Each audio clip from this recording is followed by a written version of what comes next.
अनारकली, बारिश आ रही है, पकौड़ा तो बना दे। पापा पकोड़ा रो सामान ही कोनी है, की कर बनाऊं? अनारकली, सलीम को बोलो पापा बुलावे। अरे हुणो डोकरो बुलावे।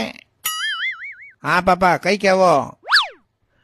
सलीम, तारी बाइयों 50 रुपया ले ले। 10 रुपया रा आलू, 10 रुपया रा कोंदा, 10 रुपया री मिर्चों लेना। बड़े ऊपर दाना मांग लीजे। पापा मारी स्टूकी में तो पेट्रोल ही खत्म हो गयो। तो मारी लूणा ले जा। अरे थानी लूणाई पिंसर होयोड़ी है। सामान मुँह 20 रुपया बचे तो थारी स्टोकी में पेट्रोल भरवा लीजे। हमेशा कई 20 रुपया रो तेल भरो, कदे तो मारी टंकी फुल करवो। तारो बाप ही कदी टंकी फुल करवई।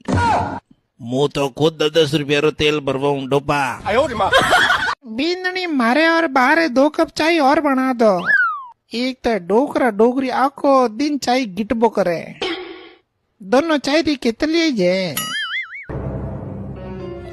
सलीम, ये तो मोड़ो की कर आयो रे।